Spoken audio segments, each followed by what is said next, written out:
Glass shatters. Doors are kicked open. Screams echo through the air, and within seconds, everything of value is gone. It's the scene of a smash and grab right in the heart of Chicago, on one of the city's most luxurious avenues. More than 10 people storm into a Nordstrom store, sweep up armfuls of designer handbags, and sprint out as stunned shoppers look on. The whole thing lasts less than a minute. Security cameras capture the thieves leaping into 3 getaway cars waiting right outside. No panic, no rush, as if they've done this 100 times before. Police arrive only minutes later, but the crew is long gone. The damage, over $100,000 just counting the high-end leather goods. And the strangest part, they didn't even bother to cover their faces. Why so confident? Investigators say this wasn't some random gang. Authorities have confirmed they belong to a well-organized retail theft ring, part of a black market industry worth billions of dollars each year. These crews often scout the stores in advance, study internal policies, even learn which employees are authorized to intervene, and which aren't. In other words, they're far more professional than most people realize. It sounds crazy, but it's true. Stealing has become a business model.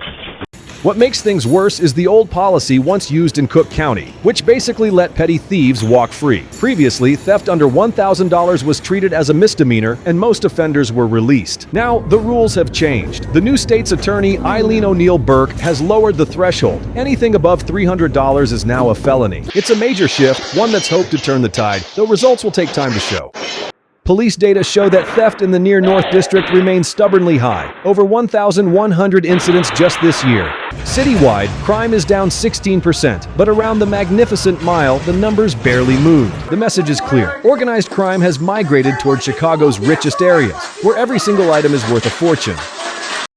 As for the Nordstrom crew, by Monday night, no arrests had been made. But with surveillance footage, vehicle databases, and a county-wide crackdown underway, it's only a matter of time before they're tracked down.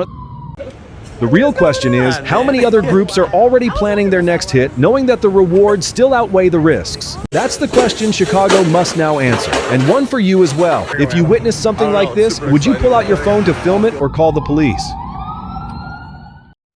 What came next just after midnight on Sunday was unlike anything Chicago had seen in years. Along the Magnificent Mile, hundreds of people flooded the streets, smashing windows, looting stores, and clashing with police. One witness described it bluntly: it sounded like a war zone in the middle of the city. Police spokesman Tom Ahern later confirmed that at one point officers were forced to open fire. No officers were injured, but it was clear this was no ordinary protest. Those gunshots marked the start of a night spiraling out of control, and the fracture of an entire system of order. Just hours earlier in Englewood, about 10 miles, approximately 16 kilometers from downtown, officers had shot and wounded an armed man. The information spread quickly, but online it was twisted. Police shot a child. That lie became the spark. When trust is fragile, a single rumor can turn frustration into full-blown chaos. According to the Chicago Tribune, the crowd kept growing. Witnesses reported cars packed with people arriving at the Magnificent Mile. The Apple Store was ransacked, Best Buy and nearby liquor shops were stripped bare. One officer collapsed beside a building. A patrol car was hit by a flying rock. This was no longer a protest against police. It was organized looting on a massive scale. By dawn, Chicago was virtually split in two. Bridges across the Chicago River were raised. Trains and buses were halted. State police sealed off access to the downtown core. A city once proud of its freedom and rhythm had come to a standstill, stopped cold by its own citizens.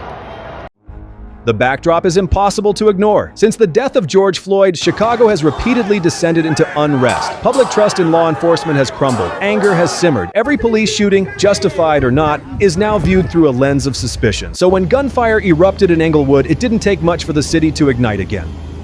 By early Monday morning, the crowds had finally dispersed, but the damage remained. Shattered glass, stolen goods, and a city more divided than before. For Chicago, this wasn't just another night of riots. It was a stark reminder that when the bond between citizens and police collapses, any city, no matter how proud, can turn into a battlefield. Early Monday morning, downtown Chicago woke up to chaos. The same streets once crowded with tourists were now echoing with alarms, broken glass, and the footsteps of hundreds of riot officers. What unfolded wasn't the result of an organized protest, but the eruption of anger that had been simmering for weeks. It all began in Englewood, on the city's south side, where police shot a young man after he opened fire. Hours later, a social media post calling for a gathering went viral, drawing hundreds toward the Magnificent Mile shopping district. By nightfall, the line between protest and looting had all but disappeared. Crowds smashed through storefronts, taking whatever they could carry. Security footage shows groups storming into Apple, Best Buy, Walgreens, and CVS stores. Some loaded goods into waiting cars. Mayor Lori Lightfoot called it an attack on our city. Police Superintendent David Brown was blunt. This was not an organized protest. This was pure criminal conduct. More than 400 officers were deployed. Trains and buses were halted. Bridges across the Chicago River were raised, as if the city were building walls against itself. But to call it merely crime would be too simple. Many pointed out that such explosions of rage are the product of years of inequality, neglected neighborhoods, high unemployment, racial tension, and a broken relationship between communities and law enforcement. The COVID-19 pandemic only made things worse. Jobs lost, food shortages, and trust in government evaporating. All it took was a single spark to set the city ablaze. At the workshops, they will be... One city council member put it starkly, "People are starving. This is a cry for help." Controversial as it sounds, the remark underscored a painful truth. Sometimes violence isn't just an act, it's the last language of despair. The death of George Floyd still lingers like a ghost haunting every protest that follows.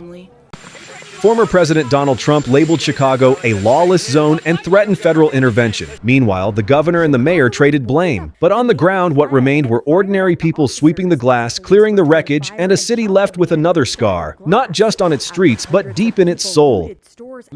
Chicago has been here before, and it may not be the last time. Because when anger isn't heard, it demands to be seen, whether through a shattered window or through the flames rising over the magnificent mile.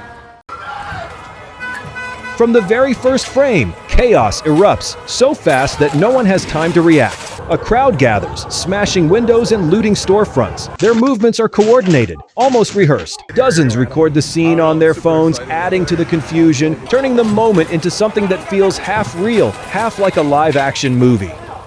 But the police respond with remarkable speed. Within minutes, patrol cars swarm the block. Officers move decisively, taking down one suspect after another. Amid the sirens and flashing lights, the shouts of "Get down! Get down!" mark the moment the chaos finally begins to end. A few try to run, but are immediately tackled and restrained. The street looks like a battlefield. Smoke in the air, shattered glass everywhere, debris on the ground, and suspects lying face down in handcuffs. Initial reports describe the group as possible domestic extremists, individuals using violence to disrupt public order. Though not yet officially confirmed, their level of aggression and coordination has led police to treat the case as a serious criminal incident. In the end, it stands as a stark reminder. In just a few minutes, a vibrant neighborhood can become the epicenter of crisis, and in those same few minutes, a rapid police response can stop something far worse from unfolding. A scene that looks straight out of a movie, except this time, it's real. Right in the middle of Chicago, in broad daylight. From ABC7's helicopter footage, you can clearly see a group of people climbing onto a freight train, pulling down boxes as if they were unloading a warehouse that no longer belonged to anyone. From above, the camera captures nearly a dozen people scaling the rail cars, forcing open the doors and passing boxes down hand to hand, like dock workers unloading containers at a port. They laugh, shout, and stack the goods by the roadside. According to CBS News, among the spoils were televisions, air fryers, and a range of home electronics. A few stood guard, yelling instructions while scanning for police. It all happened in the South Austin neighborhood, a densely populated area on Chicago's west side, around 4 p.m. Then, the police arrive. In the lower part of the footage, you can see squad cars surrounding the area, officers with weapons drawn. Some suspects scramble into cars trying to flee, others scatter across the tracks. The situation becomes so tense that the TV anchor Live On Air tells the crew to cut away from the feed, fearing they might broadcast an actual shooting. In the end, no shots were fired. No one was hurt. But what shocked viewers most was what happened next. Barely an hour after police withdrew, another group returned, and the looting started all over again. A loop with no end, and this time the entire country watched it unfold live on television. A Union Pacific spokesperson later stated, "Rail thefts pose a serious threat to public safety, to our employees, and to local law enforcement." But that statement did little to ease public concern, because if a freight train can be robbed in plain sight, and it's the news cameras, not the police, documenting the crime, then something is profoundly broken in the system. No one knows for sure who the thieves were or whether anyone was ever arrested, but the video itself said enough about security, about audacity, and about the growing sense of helplessness when criminals no longer fear even the spotlight of live television.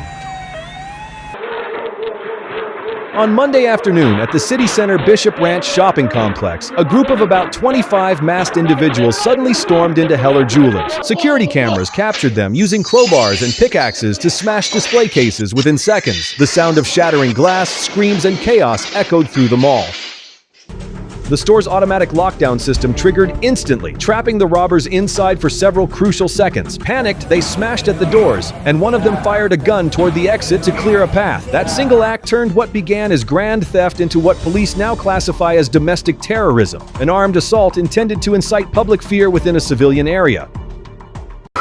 Moments later, the group fled in 6 getaway vehicles, several of which were reported stolen. San Ramon police gave chase but were forced to disengage when the cars hit speeds exceeding 100 miles per hour, approximately 160 kilometers per hour. Too dangerous for a residential zone. It was, tactically speaking, the right call, prioritizing public safety over an immediate arrest.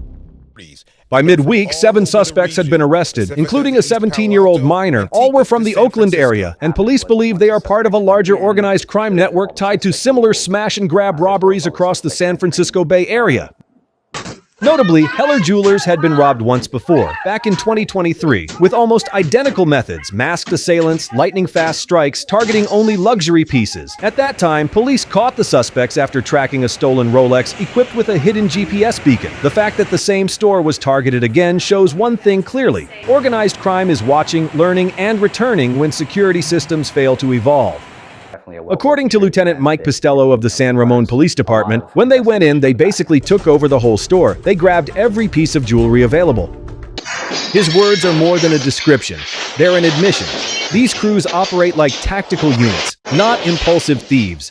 They split into teams, carry firearms, coordinate vehicles, and even plan backdoor diversions to throw off rapid response units. Police have recovered 2 firearms and part of the stolen jewelry, but the larger question remains: why are these groups growing bolder? And is California's commercial security system truly prepared to handle this new wave of flash mob robberies? 5:30 a.m. The city of Burbank, Illinois, still wrapped in the fog of early morning. But at the corner of 83rd Street and Cicero Avenue, a small group was already at work, not heading to their jobs, but to steal. Surveillance video shows at least 5 suspects. 2 stood by the entrance, while 3 others struggled to pry an ATM from its mount. Metal clanged, glass shattered, and within moments, they began loading the loot into a car waiting just outside. What's striking is the composure. No panic, no chaos. Every movement was sharp, deliberate, and fast. The mark of a crew that's done this before. Investigators believe they may be linked to other similar heists around the Chicago area. Seconds later, you can see them stacking the stolen goods into the getaway vehicle parked at the door. They didn't rush, meaning they knew exactly how long it would take police to respond. One detail stands out. The store sits right off Cicero Avenue, giving them quick access to the nearby highway for escape. When officers arrived, shattered glass covered the floor. Metal tools and broken ATM parts were scattered everywhere. Evidence that the crew used heavy force, likely crowbars or power saws. Security footage from inside shows an officer entering with his weapon drawn, unaware that the suspects had already fled. Police later confirmed they pursued the suspects after they fled the scene. Details of the chase haven't been released, but everything points to a well-planned operation. From the choice of location and timing to the calculated escape route along Cicero Avenue. Crimes like this expose a worrying trend. Small shops, especially food and liquor stores with on-site ATMs, are becoming prime targets. These thieves know exactly how many minutes officers need to respond, and in those few dozen seconds, they vanish into the dark. That morning, Burbank fell silent again, but for those who watch the footage, one question lingers. Will they come back next time, or have they already picked another target?